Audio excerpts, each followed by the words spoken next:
வணக்கம் friends, welcome to சுவை eats. இன்றைக்கி நம்ம சேனலில் ஒரு சூப்பரான தீபாவளி ரெசிபி ஸ்வீட் பூந்தி எப்படி பண்ணுறதுன்னு பார்க்க போகிறோம். இது ரொம்ப ஈஸியாக குவிக்காக வீட்டிலையே பண்ணிடலாங்க. வாங்க எப்படி பண்ணுறதுன்னு பார்க்கலாம்.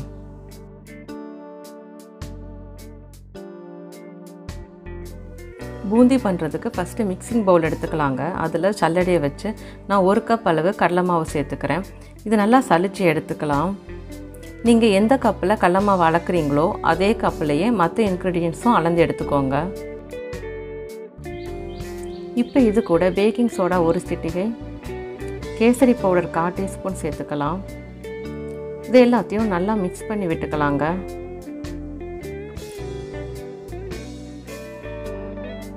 இப்போ இது கூட தண்ணியை கொஞ்சம் கொஞ்சமாக சேர்த்து நல்லா சாஃப்டான மாவு பதத்துக்கு கொண்டு வந்துடலாம்.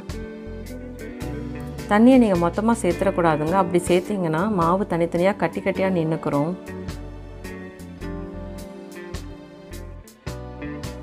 இந்த மாதிரி தண்ணியை கொஞ்சம் கொஞ்சமாக சேர்த்து மிக்ஸ் பண்ணி விட்டுக்கோங்க. எனக்கு தண்ணி அளவு பார்த்திங்கன்னா 1 டேபிள் ஸ்பூன் ப்ளஸ் 1/2 கப்பு கரெக்டாக வந்திருக்குங்க. இப்போ நல்லா இந்த மாதிரி கலந்து எடுத்துக்கலாம். இப்போ இது கூட 1 டேபிள் ஸ்பூன் அளவு எண்ணெய் சேர்த்துக்கலாம். இப்போ மாவோட கன்சிஸ்டன்சி பார்த்திங்கன்னா ரொம்ப தண்ணியாகவும் இருக்கக்கூடாது, ரொம்ப திக்காகவும் இருக்கக்கூடாதுங்க. தோசை மாவோட கொஞ்சம் தண்ணியாக இருக்கணும். அவ்வளோதாங்க, மாவு ரெடி ஆகிருச்சு. ஃப்ரை பண்ணுறதுக்கு தேவையான அளவு எண்ணெயை சூடு பண்ணிக்கலாம். எண்ணெய் ரெடி ஆகிடுச்சான்னு பார்க்குறதுக்கு இந்த மாதிரி 2-3 ட்ராப்ஸ் மாவை எண்ணெயில் விடும்போது உடனே மேலே எழுப்பி வந்துச்சுன்னா எண்ணெய் ரெடி ஆகிருச்சுன்னு அர்த்தங்க. இப்போ பூந்தி கரண்டி எடுத்துக்கலாங்க. இதில் இந்த மாதிரி மாவு ஊற்றிக்கோங்க. மாவை கரண்டியில் தேய்ச்சி விடாதீங்க, அதுவே தானாக விழும். மாவோட பதம் கரெக்டாக இருக்குங்க. இப்போ மாவு ரொம்ப திக்காக இருந்தாலும் கரண்டிலே ஒட்டிக்கிறோம், ரொம்ப தண்ணியாக இருந்தாலும் உங்களுக்கு ஷேப் கரெக்டாக வராது. அதனால் மாவு ரெடி பண்ணும்போது தண்ணியோட அளவு கரெக்டாக பார்த்து சேர்த்துக்கோங்க.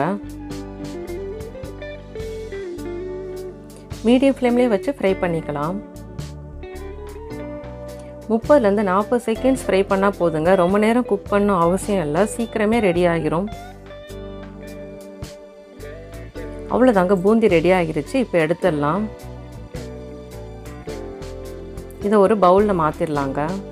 இதே மாதிரி மீதி இருக்கிறதையும் ரெடி பண்ணிக்கலாங்க. ஒவ்வொரு தாட்டியும் நீங்கள் பூந்தி பண்ணும்போதும் பூந்தி கரண்டியை வாஷ் பண்ணிவிட்டு தொடச்சிட்டு பூந்தி பண்ணுங்கள். அப்போ தான் உங்களுக்கு நல்லா ரவுண்ட் ஷேப்பில் வரும். இப்போ அவ்வளோதாங்க, பூந்தி ரெடி ஆகிருச்சு. நம்ம எடுத்துடலாம்.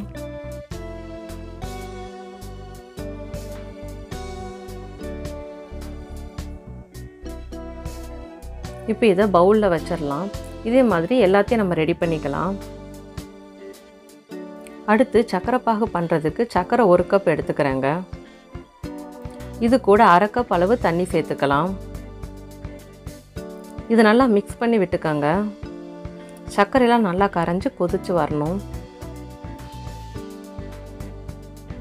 இப்போ இது கூட ஏலக்காய் 3 சேர்த்துக்கிறேன். கேசரி பவுடர் 1 சிட்டிகை சேர்த்துக்கிறேங்க. இது ஆப்ஷனல் தான், உங்களுக்கு வேணாட்டி ஸ்கிப் பண்ணிக்கோங்க. இது நல்லா மிக்ஸ் பண்ணி விட்டுக்கோங்க.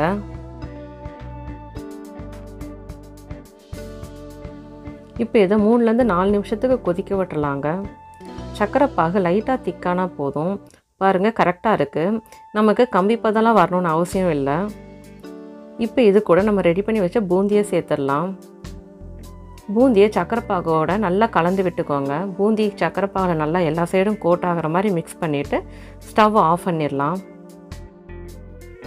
இப்போ இதை மூடி போட்டு ஒரு 10-15 நிமிஷம் வச்சிடலாங்க. அப்படி இல்லாட்டி பூந்தி சர்க்கரை பாகை நல்லா அப்சர்வ் பண்ணுற வரைக்கும் வச்சிடலாம். இப்போ 15 நிமிஷம் ஆகிருச்சு. பாருங்கள், பூந்தி நல்லா சர்க்கரை பாகில் நல்லா உறிஞ்சிருச்சு, நல்லா ட்ரை ஆகிருச்சு. பாருங்கள், சூப்பராக உதிரி உதிரியாக இருக்குது. இப்போ இதை வேறு ஒரு பவுலுக்கு மாற்றிடலாங்க.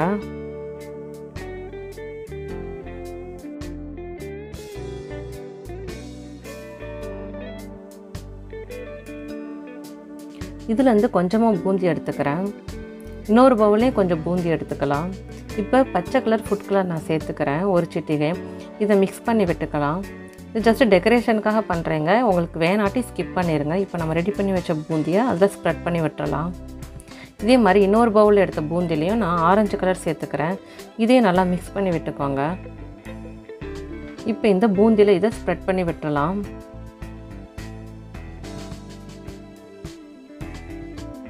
அவ்வளோதாங்க, சூப்பரான ஸ்வீட் பூந்தி ஈஸியாக டேஸ்ட்டாக ரெடி ஆகிருச்சு. கண்டிப்பாக இந்த ரெசிபியை நீங்கள் ட்ரை பண்ணி பாருங்கள். உங்கள் ஃபீட்பேக்கை கமெண்ட்டில் சொல்லுங்கள். நன்றி.